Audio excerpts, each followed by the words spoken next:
to some others of you. This is the second Sunday in our Earth Care series this time around. A couple reminders as we get started. So come after the 11 o'clock service for our first ever vegetarian second Sunday lunch. And I brought a ton of food, so if you forgot us, come anyway. Oh shoot, my computer just shut down. And that's going to be fun. And I'm going to equip you with all kinds of things to talk to people about why the second Sunday lunch being vegetarian is so awesome. Have you heard complaints? Has anybody voiced complaints about going vegetarian for second Sunday lunch? Ashley? I haven't heard any, good. but it will be interesting to Yeah, we'll see what people say and show up. monitor that. I think it's going to be great. Well, I mean, I'm biased, yeah, but there's so much good food that you can do. It's vegetarian lasagna, it's not like it's health food. No. Right. It's got cheese. Yeah. All right, well, another reminder that we can step into our role as stewards of creation. Next Saturday is the Orange Chatham Interfaith Care for Creation Bowling Creek cleanup. So we are going to gather at the Chapel Hill Community Center Park at 10 a.m. in our grubby clothes and rain boots or whatever. And they're going to supply the bags for us and give us instructions and have a little send-off of kind of the interfaith community to do this cleanup that's in association with the Haw River Cleanup-a-thon. And the Bowling Creek is part of that Haw River watershed, so it's right in there with the greater Haw River Cleanup-a-thon. If you're interested in more information, John is our resource for that. So today we're going to focus primarily on food and soil, how we grow, store, and eat our food, and how we degrade and or restore our soil. Some of you watched the documentary Kiss the Ground this week, I hope, yeah. We've integrated some Kiss the Ground clips to enhance today's class and to pull it in for those who didn't have the chance to watch it. So you'll see a little bit of that, even if you didn't get to see it beforehand. Can you tell my 10-year-old's got a hold of my slides, so they're kind of fancy this week, the way they come in. This is a review from last week. We're going to start a little reminder about greenhouse gas emissions and the sectors most responsible for emitting these gases. We saw this slide in the first class, and in the United States, we know that transportation is the largest contributor to greenhouse gas emissions. And agriculture accounts for only about 10%. According to EPA, it's 11%. I'm not sure where their statistic comes from. However, worldwide, agriculture's contribution jumps up to 25%, so a quarter of all greenhouse gas emissions globally. This is well above transportation globally and on par with electricity generation. According to the EPA, agriculture in the United States contributes 11% of our nation's greenhouse gas emissions. So of that, soil-related emissions accounts for about 50%, so significant. These are largely from nitrous oxide, which is like laughing gas, N2O, and it's a super powerful greenhouse gas with nearly 300 times the global warming potential of carbon dioxide, so much more potent. This is caused by excessive nitrogen application in fertilizers, growth of nitrogen-fixing crops, and drainage and irrigation practices. Another 25% of agricultural emissions are from ruminants, meaning cattle, sheep, goats, and camels too, but that's less relevant here in the United States, right? These animals produce methane, so CH4, from their digestive process known as enteric fermentation, and they emit it from both ends of their digestive tracts. Yeah. Do dogs do the same thing? I don't believe so. Maybe to some degree, but I don't think they're considered to be ruminant animals. Another significant contributor to our agricultural emissions related to livestock farming specifically is manure management, contributing another 12% of that agricultural contribution. Depending on how it's disposed of, manure can emit a tremendous amount of both methane and nitrous oxide, both of which are tens to hundreds of times more powerful greenhouse gases than carbon dioxide. So higher global warming potential. Okay, so 11% for agriculture emissions doesn't really sound like that much, but let's look at what's missing from the EPA calculation. From reviewing the EPA report, I learned that food waste is only considered in the calculation of emissions as it contributes to methane release in landfills. So it's considered a contributing factor under commercial and residential outputs, not under agriculture. Likewise, deforestation is considered a land issue. So even when the deforestation is driven by agriculture for grazing and feed production, therefore it turns up under their calculation under land use. So in the United States, land use is a net sink, which is great, meaning it's pulling greenhouse gases out of the atmosphere. However, when we consider this on the global scale, the EPA acknowledges that, and this is a quote, the conversion of forest to another land use, i.e. deforestation, is one of the largest anthropogenic sources of emissions to the atmosphere globally. So it's a big deal on the global scale. It becomes a much larger issue when we're thinking about the whole planet. And then fossil fuel emissions from farming facilities and equipment are reported under industry, rather than separated out by industry and reported under agriculture.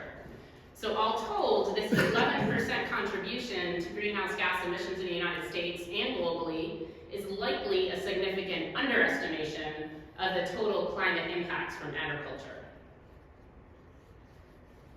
And it may be that food and its production is the greatest contributor to greenhouse gas emissions when we consider the complexity of our food system. Much of what I'm presenting on this slide is material from Drawdown. I have the book over here. I mentioned it last week, but for those who weren't here, Drawdown is this book. It's the collection of 100 top solutions that can draw greenhouse gases out of the atmosphere. And it's edited by Paul Hawken, and the solutions were established by researchers, professionals, and scientists, experts in their field, the whole coalition internationally of those folks. It's a great resource if you want to look at it. I have it here. So a lot of that material that I'm presenting here is from that book. But related to our food systems, they emphasize how elaborate and complex a system it is, with extraordinary requirements and impacts. So our food system includes burning fossil fuels for farm equipment, food transport, refrigeration, and other uses, chemical fertilizers atomized into the air, forming this powerful nitrous oxide. Livestock emissions are also responsible for an estimated 18 to 20% of greenhouse gases annually on the global scale, a source second only to the fossil fuels. Now, manure management may not sound like a terribly important aspect, but if you consider that there are 60 billion land animals raised for their meat globally, that's a lot of urine and feces. This waste produces nitrous oxide and, thanks to bacterial activity, also methane. So again, these very potent greenhouse gases. But Drawdown really has this optimistic, hopeful tone. We can transform this source of greenhouse gas emissions into a sink by changing the way that we treat our soil and the way that we eat. So we focus mostly on greenhouse gas emissions and the impacts accelerating climate change. In addition to these impacts, it's important to acknowledge the other negative effects of a large-scale farming, namely loss of topsoil. So this is old hat for those of you who watched Kiss the Ground. Loss of topsoil, which can then lead to desertification, habitat destruction, we're thinking about that deforestation especially, and that directly impacts loss of biodiversity, and then land and water pollution. But it's not all bad. Agriculture is what feeds us, right? We need it. Improvements to the system are already starting to improve agriculture's footprint.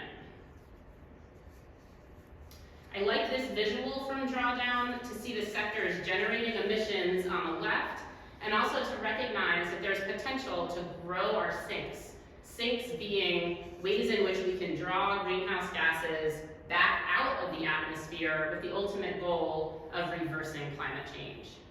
One area with great potential is in our generation of food waste. When food is wasted, all the energy, the resources, and the money that went into producing, processing, packaging, and transporting it are wasted. So producing uneaten food then squanders these resources, other resources like seeds, water, energy, land, fertilizer, hours of labor, and financial capital. And it generates these greenhouse gases at every stage with no benefit to anyone. The global economic, environmental, and social cost of food wastage is estimated at, this is crazy, $2.6 trillion globally, which is nearly equal to the entire GDP of France. And that comes from the UN Food and Agriculture Organization. In the United States, 30 to 40% of the food produced is wasted. Isn't that a crazy huge amount? Listen to the numbers on it. That's about 133 billion pounds of food and $161 billion worth of food. So food that could have helped to feed families is sent to the landfill. Food in the landfill produces methane, right? 20% of methane production in the United States comes from landfills.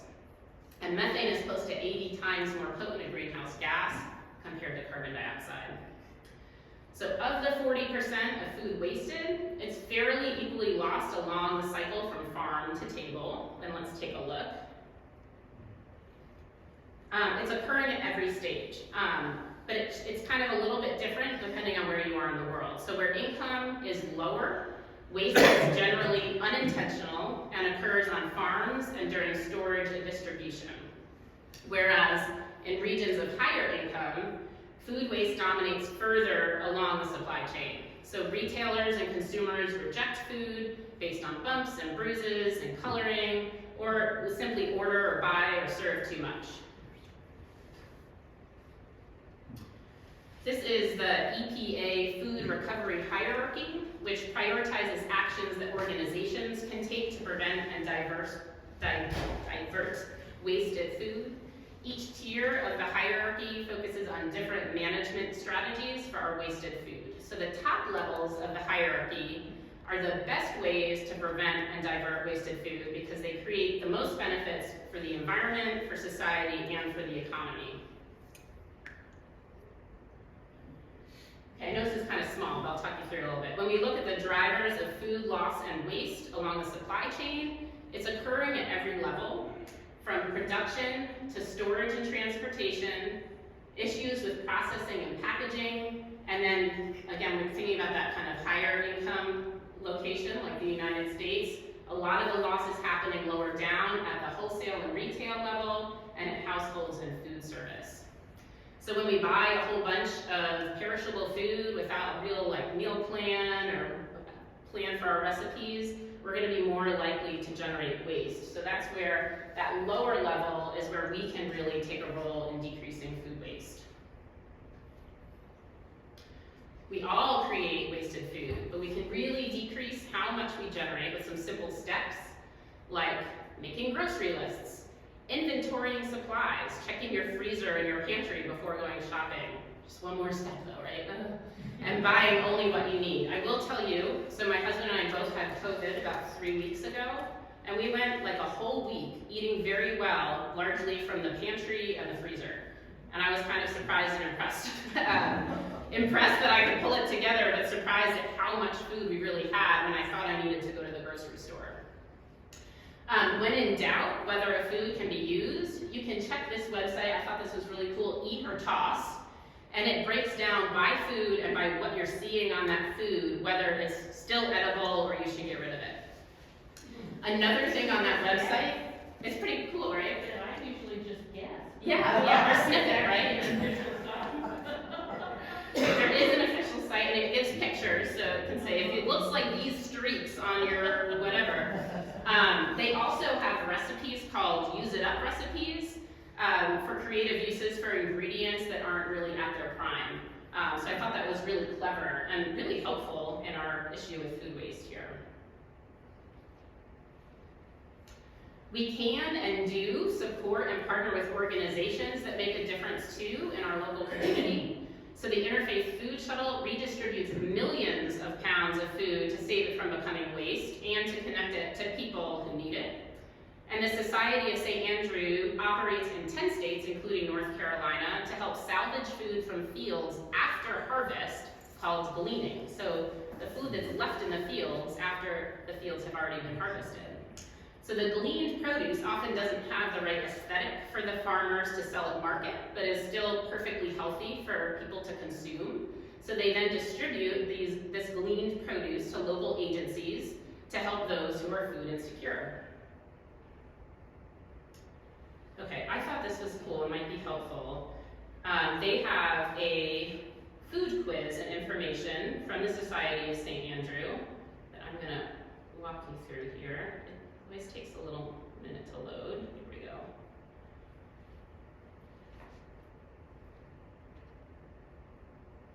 Okay, so food quiz for you. You can shout out your answers. These beans are headed for a landfill. What's wrong with them? They're not fresh, nobody likes green beans, they're the wrong length, or they have botulism spores. What do you think? C. Yeah, they're the wrong length. Silly, right? These strawberries are headed for a landfill. What's wrong with them? They're too messy, they have an insect problem, someone dropped them, or the farm closed for the season. Farm closed. That's it. Yeah, right? These potatoes are headed for a landfill. What's wrong with them? They're moldy, they have blemishes, bird's eye changed their packaging, or people prefer 5-pound bags. Oh, they have blemishes. I know, I really thought it was gonna be C2 though, sure. These potatoes are headed for a landfill. What's wrong with them? Delivered to the wrong place, the flavor is off. I think these are all like legitimate answers but are problems with food waste though. Last year's potatoes, but they're the wrong shape. Wrong shape, this is funny. Isn't that great? This corn is headed for a landfill. What's wrong with it? There were second and third ears on each stalk. They have pesticide residue. The ears are wormy, or they fell off the truck. Hey, you got it. You guys are good at this. These tomatoes are headed for a landfill. What's wrong with them? They weren't refrigerated. They're misshapen. They're too ripe, or they are squished. Too ripe. Okay, this one is the kicker. These peaches are headed to the landfill. What's wrong with them? They were overlooked at harvest, they are bruised, they didn't get sold, or they're too big. They're too big. Who wouldn't love a giant peach, right? Oh my gosh. Meanwhile, more than 40 million Americans struggle to put food on their tables. So the Society of St. Andrew shares 20 to 40 million pounds of fresh fruits and vegetables with people who are at risk for hunger and might otherwise go without. So it's a pretty profound impact. I'm going to talk about how that works.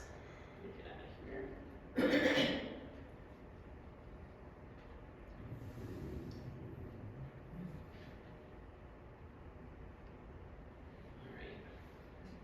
So a lot of the waste just has to do with how things look. A lot of it has to do with how things look. Yeah. So these photos are from, was it last spring, Jared? Last October. October, sorry. When a group of UPC kids and adults gleaned sweet potatoes with the Society of St. Andrews. And what I love about this is how it's an intersection of our concern for creation and concern for our hungry neighbors. And then what solution keeps food waste out of landfills and improves carbon sequestration of soils? The sink idea, it's compost. So we talked last week about how the path of least resistance isn't usually where we derive the greatest reward nor the greatest satisfaction. And here is one important example. And once you get your system going though, it stops being so hard. So we're going to listen to what Kiss the Ground has to say about compost, and then I'm going to invite John Wilson to come up and talk about composting here at church.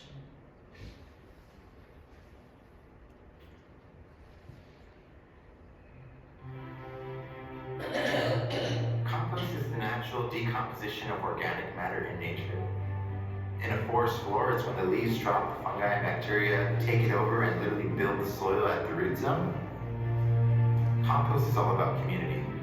From the community of microbes that are breaking down the pile to the community of individuals in Los Angeles that are physically churning and sifting and contributing to that pile. Everyone is connected to the soil. Everybody is connected to the soil, no matter who you are, what color, male, female, it doesn't matter where you come from. We're all connected to the soil, and for me, I'm concerned about that 1 inch, right? that takes years to develop 1 inch of soil. I collect food scraps from restaurants, manure from zoos, manure. Do you know why? To keep this stuff out of landfills and use it to make good, rich dirt. That's why. How do we take waste and repurpose and reuse it because it's really not waste?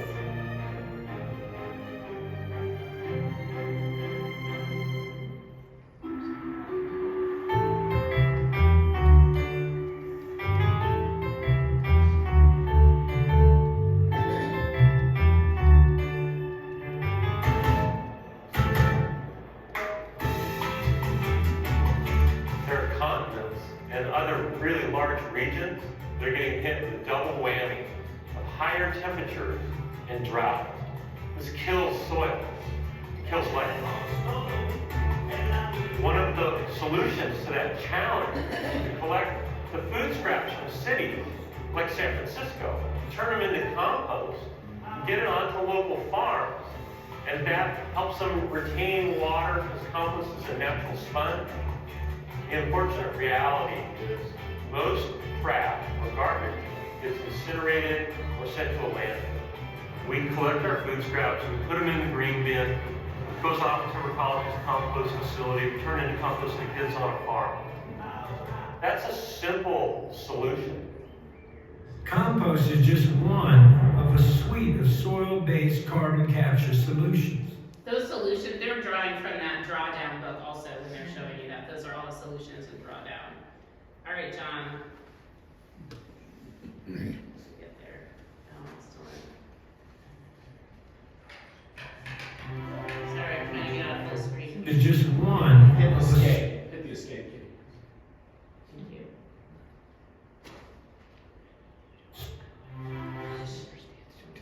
Okay, but we're not in. How do I get back to? You advance to your next slide, hit your arrow over, and then you go backwards if you want to. Oh, you're not. I'm not in the. Hit the escape key again, There we go, and then thank you. hit the Okay. slideshow. Standing on You. the scale? Yeah.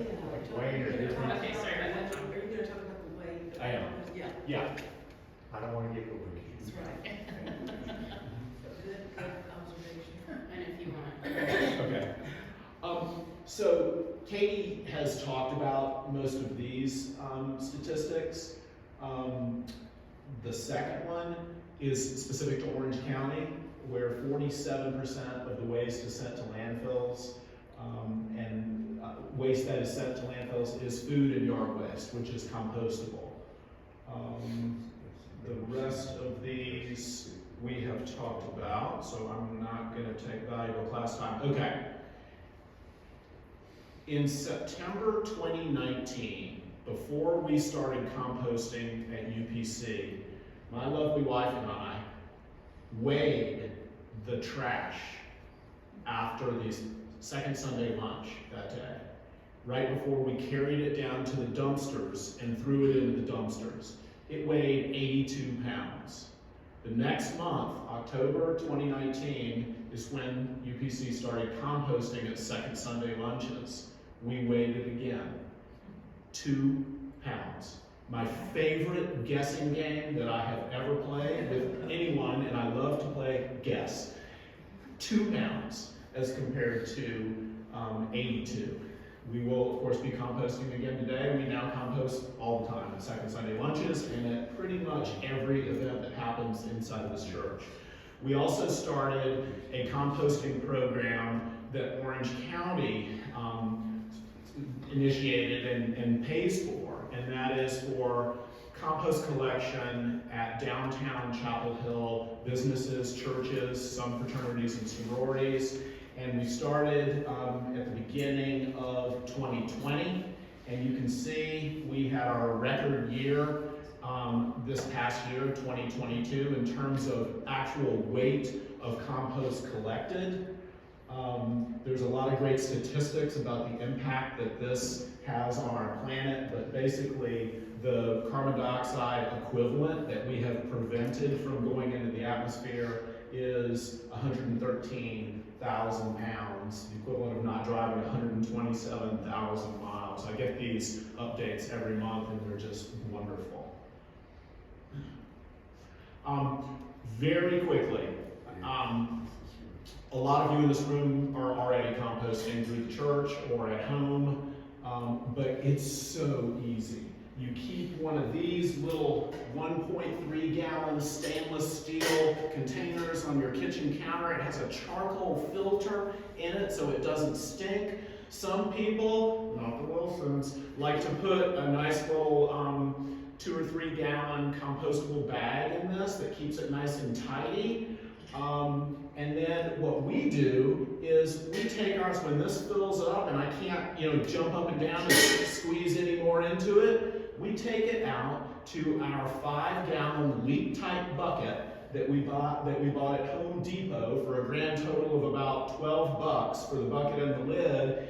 We put this into the 5 gallon bucket, and whenever that's full or whenever we feel like it, we bring it to the church. We dump it in the compost bins that live very happily back behind our dumpsters here at the church.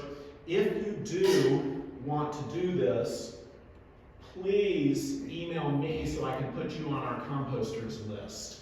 We've got particulars about what can and cannot be composted, but basically if it ever grew or it could ever be eaten, it is compostable. So that includes paper because it once grew. That is the bottom line, but no plastic, no metal. But please, the first step if you want to join UPC's composting program is to email me, and I'll put you on the list and I'll tell you everything you need to know, plus it's already on our website. We got a lot of yeah. So those tea bags that have that tiny little staple, that you can't do it. Or You do you can take the staple pull the out? staple out. Okay, all right, second question, those top ones that you say can be composted in your backyard, do you mean throw them at the trees or do it in a thing with worms and things that goes around and around? What are we talking about? That top, In the these box, items can be yeah. composted in your backyard. I would put those into a actual compost Like a bin, decomposition bin, Okay. because then critters are less likely to get into it and your neighbors are less likely to say something to you. Okay. Yeah. And John, I was gonna say, the reason, there are lots of reasons, but the main reason we're so particular about what goes into composting is because it's a free service for the county, but if they find non-compostables in our waste, they're gonna cut us off.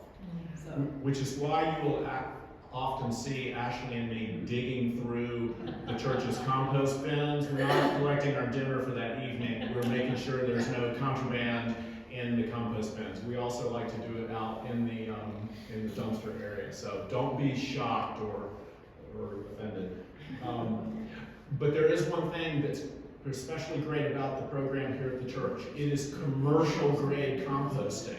That means meat bones, chicken bones, that plastic that says compostable on it. And by the way, that's another important thing. These days, if it's a container, like a clear plastic cup or something, if it's compostable, it's gonna have the word compostable on it. If in doubt, throw it out. Don't say, this is probably compostable, even though it doesn't say compostable on it. It's the risk of contaminating our compost and getting us thrown out of this program is not worth it. And Katie, I'm going to be on. There's tons of info on the church's website. Basically, everything you need to know is there, but you do need to email me so I can put you on the list. And then, the other one that's just like really crucial, I think, is pizza boxes.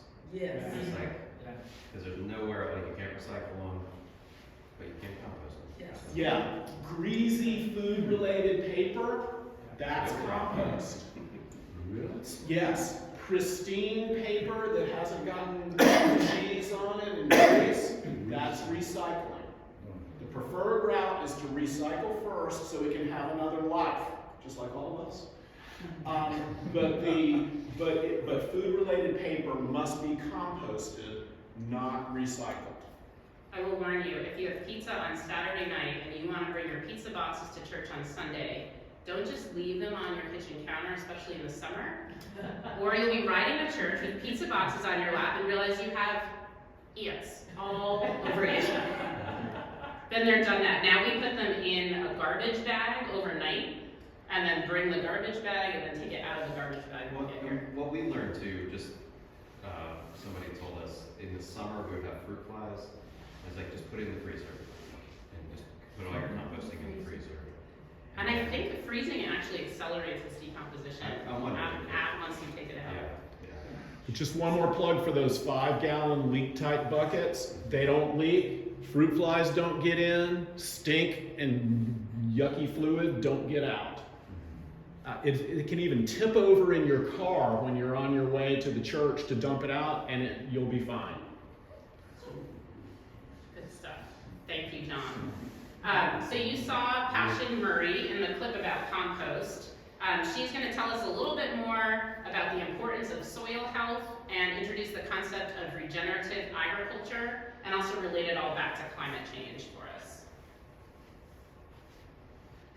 My name is Passion Murray, and I make compost in the city of Detroit. I want to share with you a story about soil, farming, and compost, and how it can be a solution for climate change. Climate change is a big problem. It's happening because there's too much carbon in our atmosphere, but carbon is not our enemy. It's the building block of life. Everything alive is made of it. It's us. The problem and the solution are a simple matter of balance. Let's step back and look at the 5 pools where carbon is stored on planet Earth. Starting about 500 million years ago, when plants came onto land, carbon began to cycle in an amazing balance, a balance that allowed for life as we know it to evolve. Then when life form, us, figured out how to extract carbon from the fossil pool, we've been burning it for energy, putting it into play and disrupting that balance. How we manage land and do agriculture is moving even more carbon from the soil and biosphere into the atmosphere. Specifically, we've moved 880 gigatons of carbon dioxide into the atmosphere, which is heating up the planet and destabilizing our climate. Now, the oceans have absorbed a lot of this excess carbon, which is resulting in warming temperatures, acidification, and accelerating a mass extinction of sea life. In order to stop global warming, of course we have to stop burning fossil carbon. The big question is, where do we put the excess carbon to get the cycle back in balance? Remember when I said that soil was a part of the solution? It literally is. Plants, with sunlight and water, perform photosynthesis. They pull carbon in from the air and turn it into carbohydrates, sugars. Then they pump some of those sugars down through their roots to feed microorganisms who use that carbon to build soil. There we go. Carbon moved. The plants pull it in and the soil stores it. Nature's living technology is amazing. Scientists have recently discovered that applying a thin layer of compost one time sets up an ongoing positive feedback loop that brings more and more carbon into the soil each year.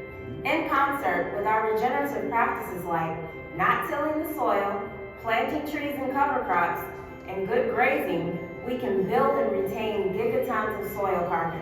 This is carbon farming, this is regenerative agriculture. More carbon in the ground is good for us. It makes healthy soil. Healthy soil makes for more nutritious food, and it holds way more water so crops are more resilient in the face of drought. That's good news for families, farmers like me, and everyone that eats. The way we grow our food, fuel, and even our clothes either puts carbon into the atmosphere or pulls it down into the ground. The regeneration of soil is the task of our generation. Our health, the health of the soil, and the health of the planet are one and the same. Doesn't it just seem so simple? My name is Sorry. Passion Murray. I do this every time, sorry. I need to go back to slideshow. All right, so regenerative agriculture, there's no one single agreed upon definition of regenerative agriculture, but most people would agree that it focuses on improving soil health by moving carbon from the atmosphere into the soil through a variety of agricultural management practices, so that those practices work with the natural systems, the soil itself, with the goal of making the land ultimately more productive and more biodiverse over time. So it not only uses less fossil fuels, putting out less greenhouse gas emissions, but also serves as a drawdown solution. So regenerative agricultural practices include no or minimal tillage, crop rotation and cover crops, and increased crop diversity, adding compost to the soil, and silvopasture, which is the integration of animal grazing with cropland. Oh, this is another video from Kiss the Ground that talks about regenerative agriculture more effectively than I can. I am gonna jump it a little bit. Plants In the use interest of sunlight as time. energy and they pull carbon dioxide. So I wanna go to, Stick with NASA, by that model, by NASA, we're concerned with the red and purples so being this is CO2. carbon dioxide in the atmosphere. I want you to notice the dates. That is February, March. Now, what are we doing March, April? What do we do in modern agriculture in April? We are tilling.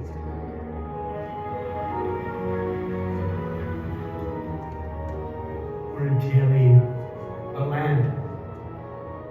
And look at the huge plumes of CO2. Look at the dates. May.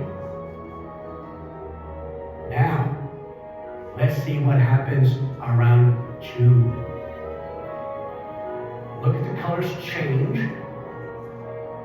Ladies and gentlemen, what is happening in June?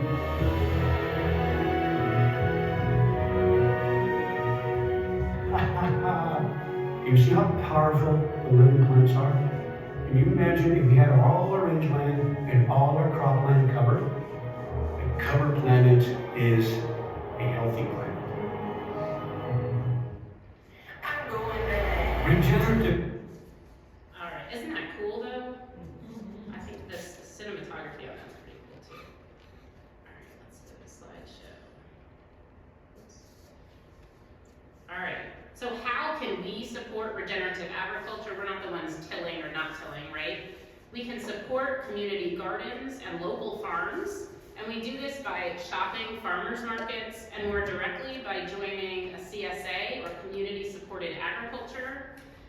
This is when you contribute funds to a farm in exchange for fresh local produce over the course of the growing season. And Mary Ellen has kindly created a list of local CSAs. So it's a wonderful list that covers kind of the ones in this area that we have access to that you can check out. The websites are there also, and we'll put this on our website for you. It's also a super fun way to like get a gift once a week over the summer. You go and you get your box and it's like, what's it gonna be? Other ways to support farmers is supporting restaurants that support farmers, eating more whole foods and less processed foods to support the production of those whole foods, eating what's grown locally and in season, and participating in community composting like we do here at church. All right, so what's the purpose of all this agriculture creating all these greenhouse gases? We all have to eat, right? But we don't all eat the same. Let's hear what Kiss the Ground has to say about sustainable eating.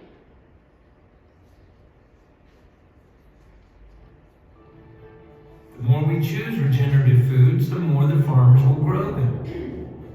We're at a critical moment in human history. There could be a way to eat food that heals the planet. The way we're articulating it is the regenerative diet. If we do eat meat, we need to eat meat that comes from pasture-raised, grass-fed, humanely killed animals. This is the most crucial choice that all of us can make for the future of the planet. What are we eating? What kind of farming systems are we supporting? Are we regenerating the earth or are we degenerating? All right, one there.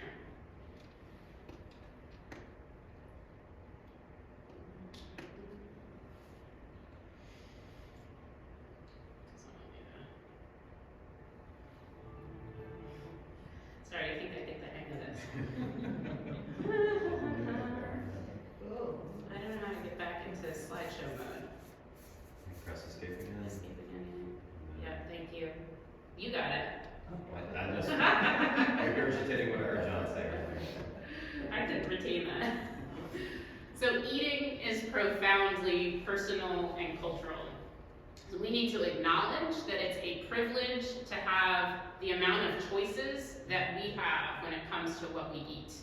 Not everyone has choice, right? Choice can be limited by access, resources, illness, physical and or mental, and other reasons. And yet many of us do have choice, so much overwhelming choice. So what if we thought a little more carefully about how food gets to our tables? How would we feel about our current choices? And what changes might we consider making? While the production, transportation, and consumption of food comes with greenhouse gas emissions costs no matter what, our diet choices can make a difference between us being a low-carbon household or a high-carbon one. Of course, eating a non-meat diet certainly imposes a smaller burden on the Earth's resources. So if you'd like to lower your carbon footprint, you can begin by decreasing your intake of beef and dairy, since these two groups have such high CO2 outputs.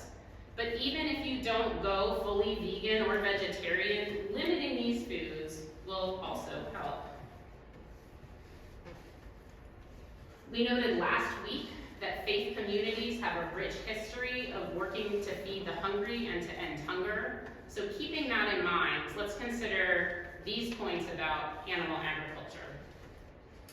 50% of all legumes and grain grown globally are fed to animals, and this is higher in the United States because of the American diet being very meat heavy.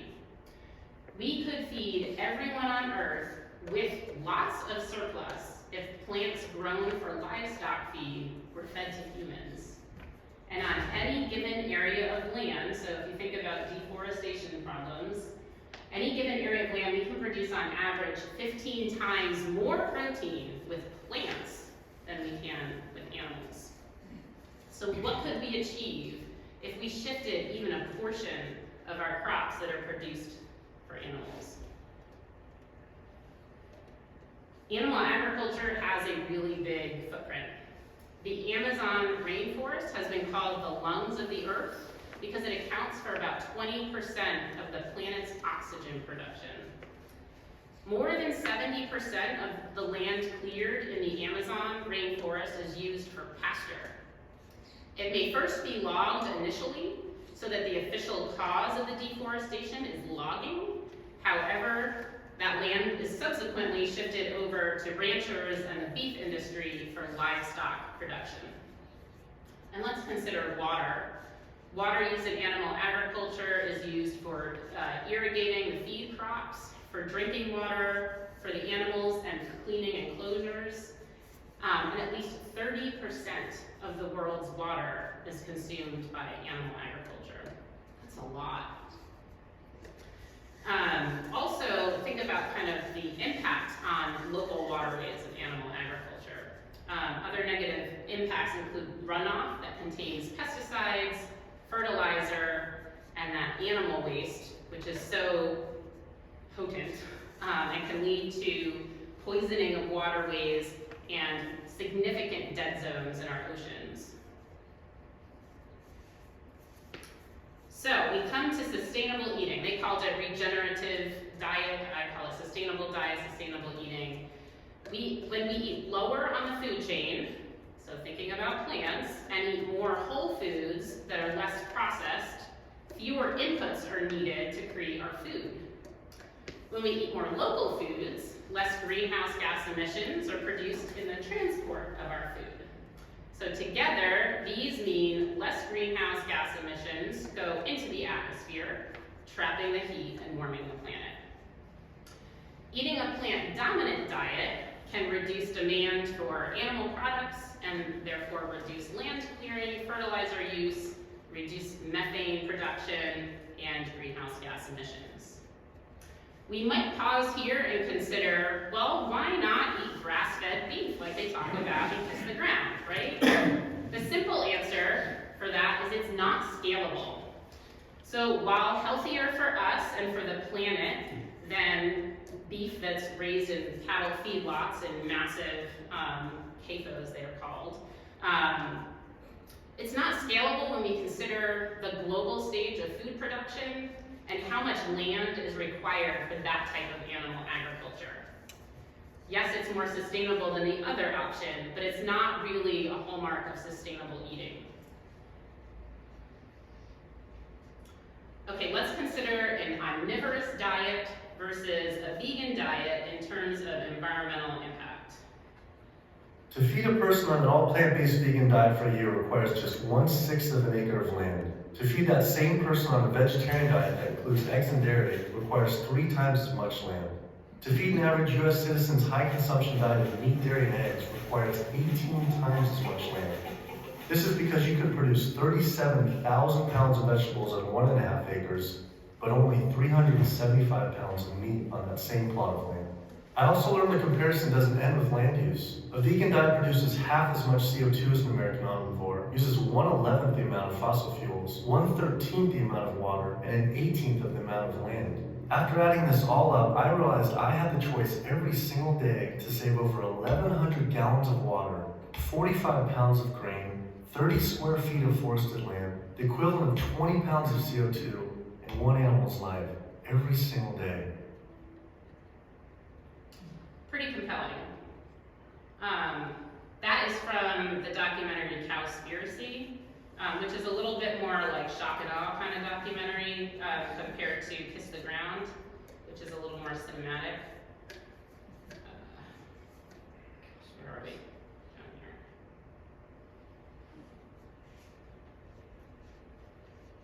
All right, there are lots of words we can use to describe the way we choose to eat. The bottom line for sustainable eating is less meat and dairy and more plants. While our greatest positive environmental impact will come from eating no animal products, that step can feel like too giant a leap. So what if we consider the stepping stone or an endpoint of reducitarianism? It's really a thing. If you want to talk about becoming vegan, I'm really game, and I recognize that's going to be a select few, right? So let's talk about becoming reducitarians. Jumping from an omnivore diet to a vegan diet is maybe too much too fast. For most people, it's too much too fast. And maybe something you absolutely do not want to do anyway, right? So let's consider how reducing meat and dairy consumption can impact our individual carbon footprints. So whether your target endpoint is getting all the way to the right here, or just making some changes that decrease your footprint, it would be moving toward a sustainable diet. And also, if going fully vegan is your goal, going fully plant-based, and know that it can be adopted incrementally, so you don't have to jump from being a meat lover to being a vegan. That's probably too much mentally, too. So what's the best way to be a reducitarian? We need to choose the path that's right for us, right? What's going to work best for us as individuals and as families. So the main thing is trying to eat less animal products, whatever that looks like for you. Cutting especially beef, lamb, and pork as the highest producers of carbon dioxide emissions. And try that meatless Monday, or I would say let's be a little more bold and go meatless Monday, Wednesday, Friday, or Monday, Wednesday, whatever works for you. There's a movement called VB6, called going vegan before 6. So eat meat with your dinner, but don't eat meat any other time of day. And also I think kind of one of the biggest shifts that can be helpful is to consider meat as a delicacy and rather than a staple. So thinking of it as like an accent to the meal rather than the central part of the meal. Oh, I put this book up here because I have it over here. Just don't move the bookmark because I'm actually reading it right now. But it's a collection of essays from all types of thinkers, from like nutritionists to doctors to psychologists who think about reducing meat and dairy. It's really interesting, I think. And conveniently, a plant-dominant diet is not only good for the planet, but it's good for us too. So evidence-based medicine has shown that plant-based eating pretty definitively reduces obesity, reduces cardiac disease risk factors, and can actually reverse heart disease, decreases diabetes risk and can reverse diabetes, and decreases the risk of some cancers. The evidence is strongest for colon, and reduces overall inflammation in the body. Sounds pretty good to me. One quote I wanted to share with you is from the American College of Cardiology president. So this is a cardiologist who's leading all cardiologists in the United States. He was the president from 2015 to 2016. Dr. Kim Williams has said, there are two kinds of cardiologists, those who are vegan and those who haven't read the data. I thought was pretty compelling. So what does plant-based eating look like? It's not just salad, salad, and more salad, or as Jared has said, lentils, lentils, and more lentils. There are lots of popular, common meals that are just one tweak away from being vegan or even more easily vegetarian. So think about your pastas, spaghetti with red sauce, leave off the Parmesan cheese and you're vegan, right? Other pastas, there are lots of delicious pastas you can make. Breakfast cereals, oatmeal, drop some nuts and fruit. Don't put nuts on my mom, so she's allergic. Then also, so really yummy ethnic cuisines, Mexican, you got burritos, tostadas, Thai curries are one of my absolute favorite foods, so I like to make a lot of those. And then soups and stews, there are so many really delicious soups and stews using tons of different kinds of vegetables and lots of delicious spices to really enliven the food. It doesn't have to be boring, I think is the main thing. I brought several cookbooks today if you want to take a peek on your way out, and I'm sorry that I forgot my very favorite one because I was using it this morning to make the kale salad that I brought for lunch today. So if you want to try the vegan kale salad, that's from me. All right, I'm looking at the time. All right, well, if you're curious or on the fence about this, or you're just a fan of athletics, the athleticism in this documentary is pretty unbelievable. This is called The Game Changers, and it's about athletes on a plant-based diet. If you're up for watching the documentary, it's on Netflix for free. But also, if you don't feel like watching it, the website is a wealth of information. There's great resources from the medical research that they cite, to meal plans and recipes, athlete and researcher bios, and just a ton of stuff. I think we do have time real quick to, I'm not gonna go full screen so I don't struggle with it. Only Arnold Schwarzenegger! I ate a lot of meat. They showed us commercials. Steak. That's what a man eats. Selling that idea that real men eat meat. Serious non-food. But you gotta understand, that's marketing. That's not based on reality. I've been teaching fighting techniques to government agencies for more than 15 years.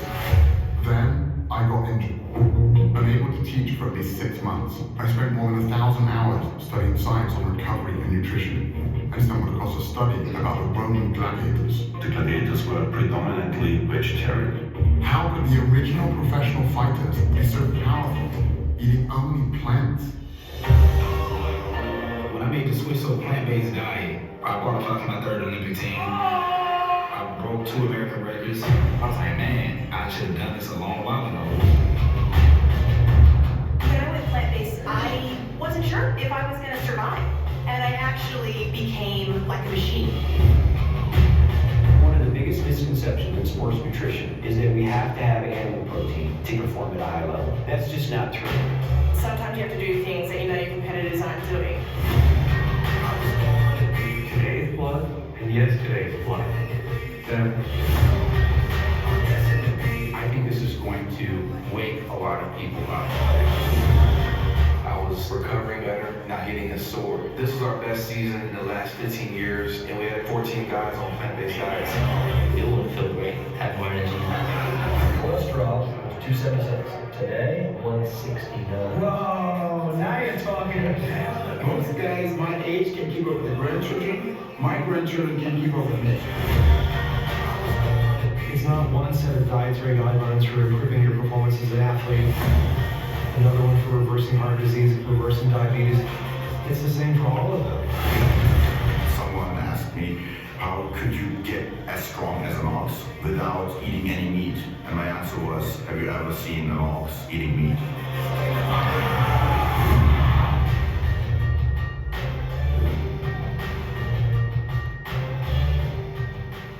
So that guy, the like world's strongest man guy, was pretty darn impressive in this.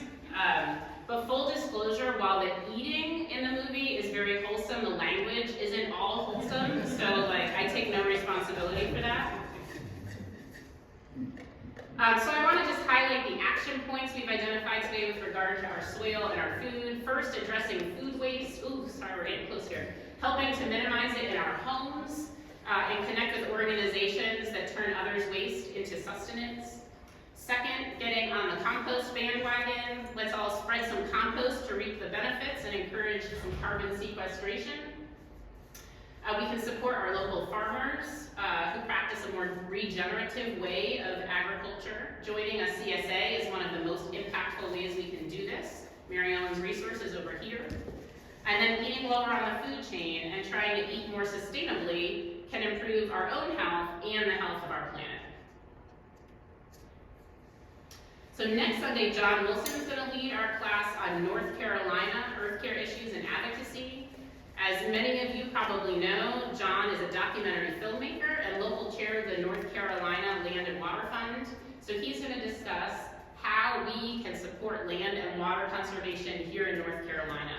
And he'll also show a segment of the recent PBS NC documentary, State of Change, about impacts of climate change in North Carolina. Now, John wants you to know he did not create the documentary, but he and Ashley and their dog Lyra do appear in the segment he's going to show next week. So I'm going to pull up a 1-minute trailer for the documentary to give you a sneak preview. I think that will take us right to the end here, but hopefully we can still eke out some questions. The question I'll get is, well, what option do they have besides moving? We've been asked as a group collectively, well, why don't you all just leave? When you love something or someone, you just don't give up on it that quick. Climate change has caused sea levels to rise. We've had a lot more storms, a lot more frequency and intensity of storms. The habits of the bees have changed, the habits of our plants have changed. Our ecosystem is becoming off balance. It is really beginning to talk back to us in a very different way. So we're going to have to listen to it. We all have a part to play in saving places like this. When I come out here, I see that nature is miraculous and gives us many tools to adapt. I truly 100% believe it's the little things that are going to make the biggest changes in the future. That's going to be exciting next week.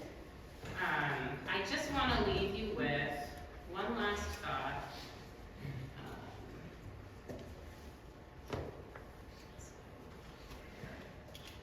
So, like last week, I don't want to just leave you with a whole bunch of graphs and charts. So let's take a step back and offer a chance for our hearts to connect with this material through poetry. And I'll read it because I know it's kind of small. This is from the All We Can Save book, which is a beautiful collection. It's one of those I got from the library and then ended up buying because I loved it so much. Ode to Dirt by Sharon Olds. Dear Dirt, I am sorry I slighted you. I thought you were only the background for the leading characters, the plants and animals and human animals. It's as if I had loved only the stars and not the sky which gave them space in which to shine. Subtle, various, sensitive, you are the skin of our terrain, you're our democracy. When I understood I had never honored you as a living equal, I was ashamed of myself, as if I had not recognized a character who looked so different from me. But now I can see us all made of the same basic materials, cousins of that first exploding from nothing, in our intricate equation together. Oh, dirt, help us find ways to serve your life. You who have brought us forth and fed us, and who at the end will take us in and rotate with us and waddle and orbit. There's a lot of God in that, isn't there? Pretty cool. So I'm sorry if it's a little over time. I was trying to go a little fast, but lots of good clips I wanted to share. I can keep these books out, so if you want to look at them now or come back after service before going to the lunch. They've got a table set up for us downstairs. Oh, I can move it all downstairs too. Or if you wanted to